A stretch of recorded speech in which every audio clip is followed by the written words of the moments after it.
네, 여러분 안녕하세요. 반갑습니다. 오늘은 셋째 마당 두이 코딩 테스트 실전편의 8 그래프, 그 중에서도 그래프의 표현에 대해서 공부하고자 합니다. 그래프의 표현은 굉장히 중요합니다. 왜냐하면 그래프의 표현을 배워야지만 정확하게 알고 있으셔야지만 밑에 있는 그래프 관련된 다양한 알고리즘을 풀 수 있기 때문입니다. 때문에 오늘 그래프의 표현을 여러분들께서 정확하게 이해하고 실제로 문제에도 어떤 알고리즘의 어떤 그래프의 표현을 이용해야 되는지 정확하게 판단하실 수 있는 능력을 갖추게 되셨으면 좋겠습니다. 그럼 오늘 그래프의 표현 본격적으로 시작해 보도록 하겠습니다. 그래프는 일단 구현하는 방법이 데이터를 그래프를 표현하는 방법이 세 가지입니다. 총 세 가지 방법으로 알아볼 거고요. 앞서도 말씀드렸지만 다양한 그래프 알고리즘을 일단은 풀기 위해서는 그래프를 자료 구조에 적절하게 담지 못하면 문제 자체를 접근할 수가 없습니다. 때문에 해당 장을 여러분들께서 꼼꼼하게 잘 공부하시는 것이 굉장히 중요합니다. 그럼 바로 시작해 보도록 하겠습니다. 첫 번째로 표현하는 건 엣지 리스트입니다. 엣지 리스트는 말 그대로 엣지를 중심으로 그래프를 표현합니다. 그래프의 요소는 크게 두 가지가 있어요. 뭐가 있죠? 1번 노드, 이렇게 노드들이 있고요. 두 번째가 뭐가 있어요? 엣지. 이런 엣지가 있죠. 노드들을 연결해주는 엣지. 근데 엣지 리스트는 이 엣지를 중심으로 표현하는 거예요. 자, 이런 엣지 리스트는 굉장히 표현이 간단하거든요. 한번 봐보도록 하겠습니다. 자, 첫 번째는 가중치가 없는 그래프를 엣지 리스트로 한번 표현해 보도록 하겠습니다. 가중치가 없는 엣지 리스트는 배열의 행 두 개면 충분하게 매우 가볍게 표현할 수가 있습니다. 자, 샘플 한번 가볼게요. 이런 그래프가 있다고 가정을 하면 아까 제가 뭐라고 했었죠? 엣지를 중심으로 한다고 그랬죠. 이 엣지를 중심으로. 예를 들어서 3에서 4로 가는 엣지가 있다. 이렇게 하면은 이렇게 3에서 4로 간다. 2차원 별을 넣어주시고 하면 돼요. 그럼 여기는 어떻게 돼요? 첫 번째 행을 시작 노드, 두 번째 행을 종료 노드로 저희가 생각해가지고 진행을 했겠죠? 자, 이렇게 2차원 배열인데도 행이 두 개만 있으면 되는 거예요. 이런 식으로 표현하는 것을 엣지 리스트로 표현한다고 말할 수 있습니다. 그런데 여기서 여러분, 한 가지 여러분들께서 주의하셔야 하는 부분이 있어요. 뭐냐면, 방향이 없는 그래프가 있을 수 있어요. 방향이 없는 그래프. 근데 방향이 없는 그래프도 여러분 두 가지 종류가 있을 수 있어요. 첫 번째, 그냥 아예 처음 문제에서 주어졌는데 아예 그냥 방향이 없어요. 처음부터 그냥.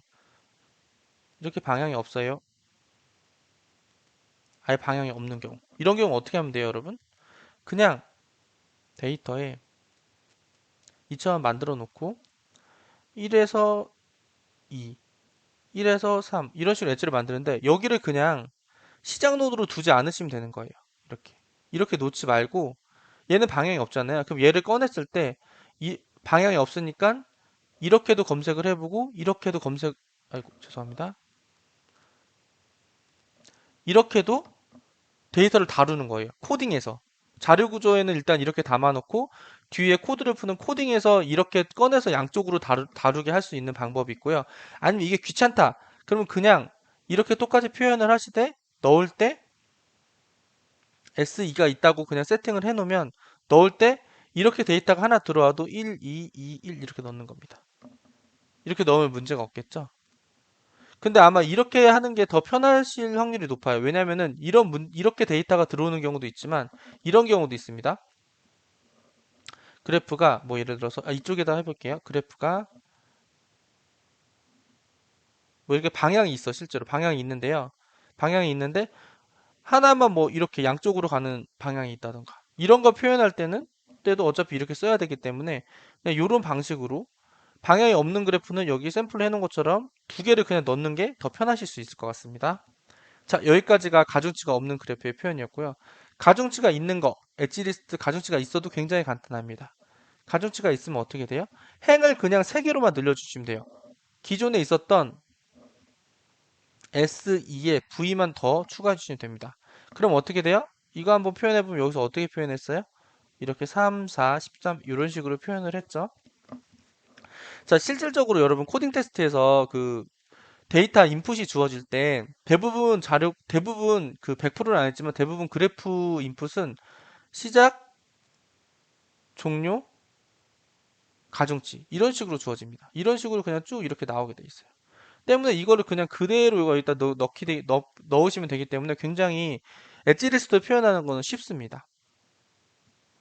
근데 여기에서 엣지 리스트에서 좀 단점은 뭐냐면은 이게 말 그대로 제가 엣지 리스트 뭐라 그랬어요? 엣지를 중심으로 표현한다고 말씀을 드렸잖아요. 그렇기 때문에 노드 디펜던시가 있을 때 좀 어려워요. 뭐냐면 좀 더 풀어서 설명을 드린다면 제가 여기 있는 그래프에서 예를 들어서 여기 있는 그래프에서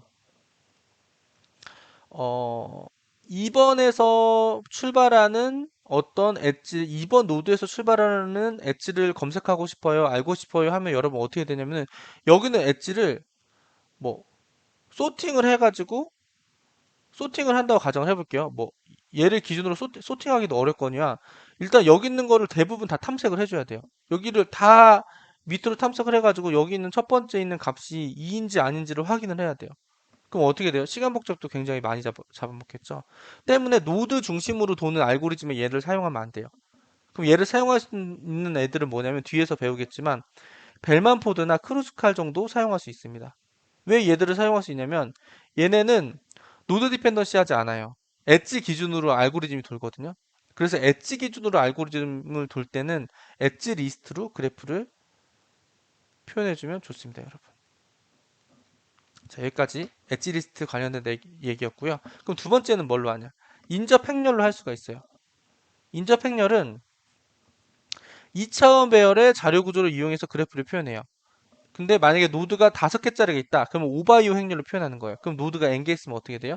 n 바이 n. n 바이 n 2차원 행렬로 표현을 해줍니다.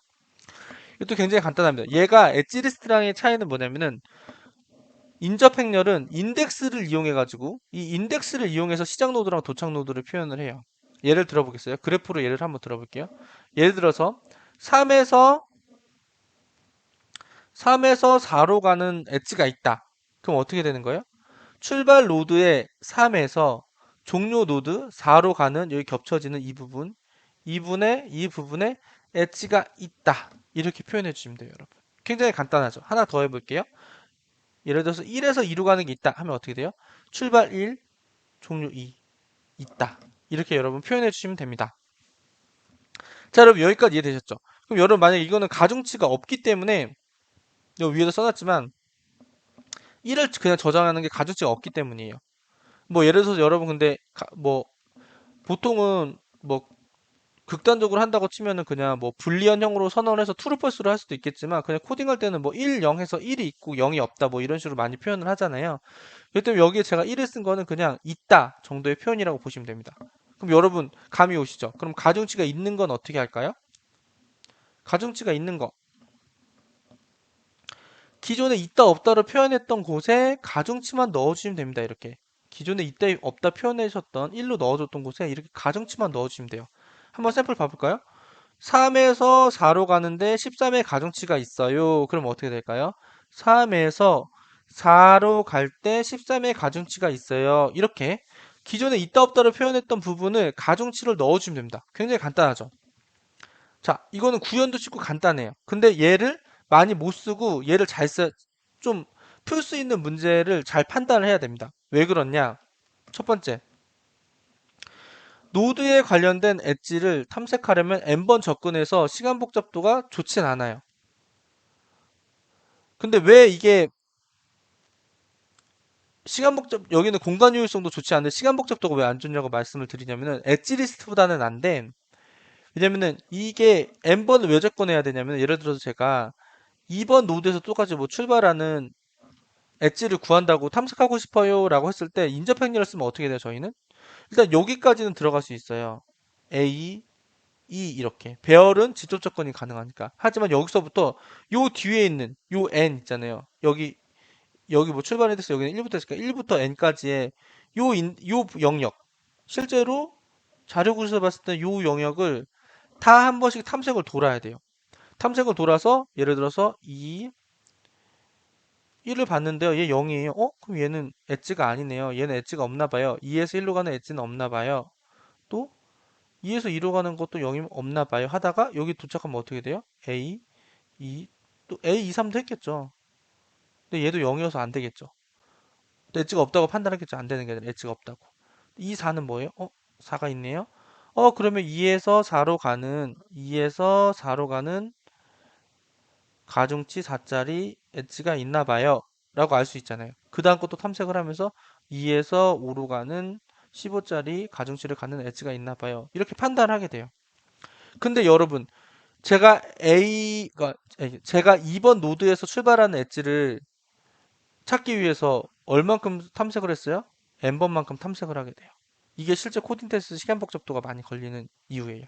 두 번째, 제가 공간 효율성 떨어진다고 말씀드렸죠. 공간 효율성이 왜 떨어지냐?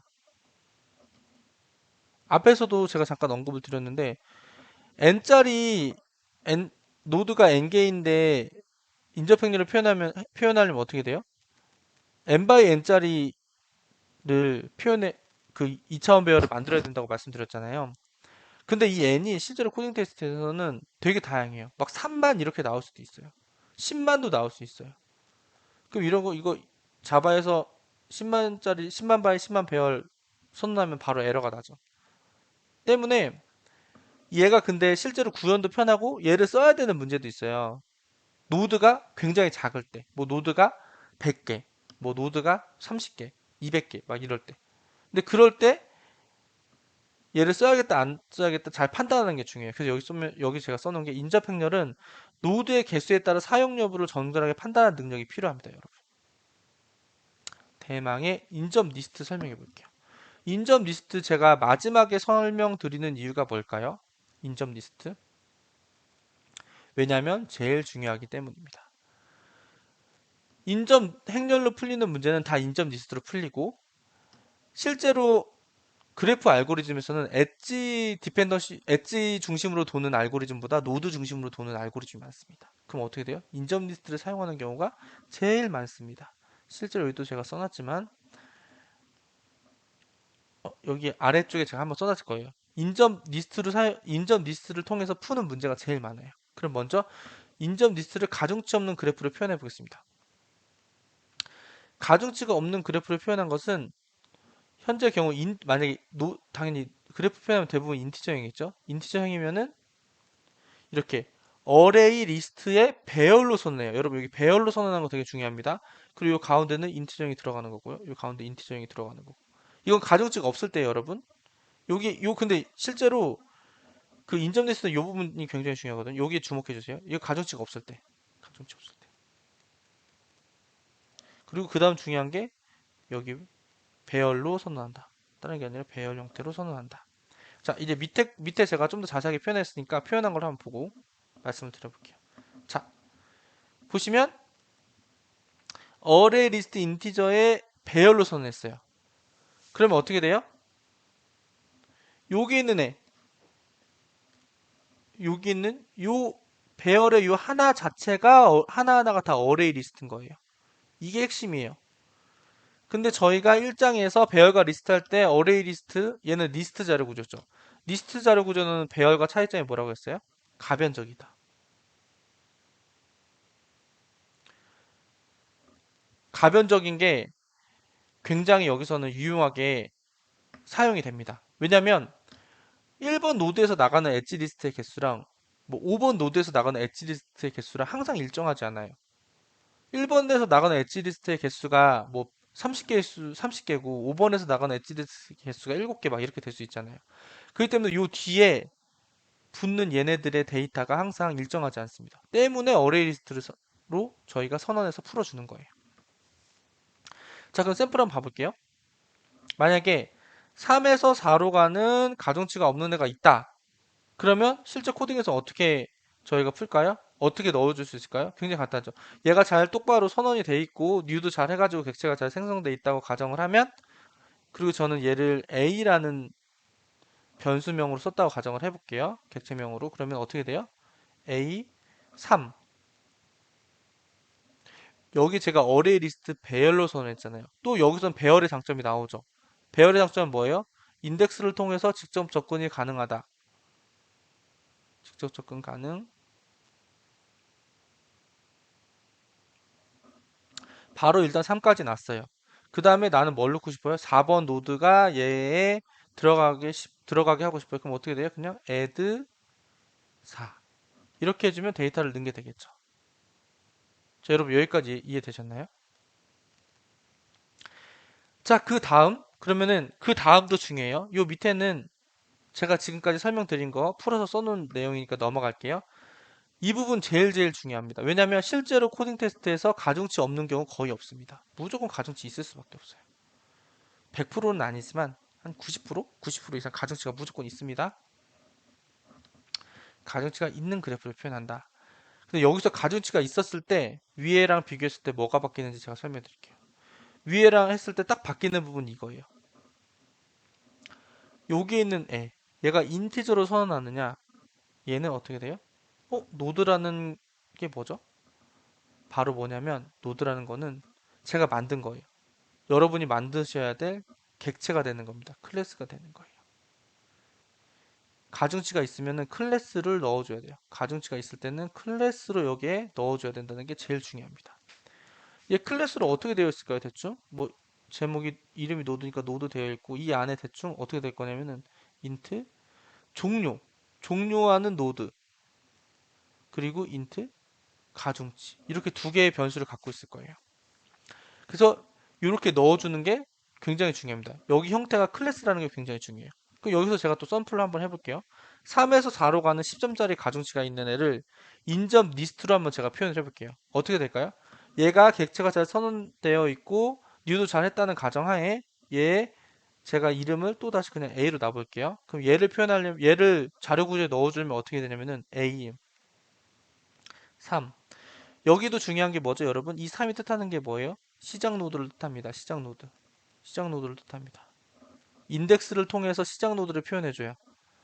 자, 그럼 배열이기 때문에 바로 3번에서 에다 넣고 싶으면은 인덱스 3, 여기다 3을 넣음으로써 바로 접근이 가능하죠. 그 다음에 어떻게 돼요? 3 하고 나서 add를 하겠죠. add. 그래서 여기 원래는 아까 가정치가 없을 때는 뭐예요? 그냥 숫자를 넣어줬는데 여기를 어떻게 넣어줄까요? 객체를 생성해서 넣어주겠죠. new, node 여기에 4로 가는 거에 가중치가 13 해서 이렇게 넣어주겠죠.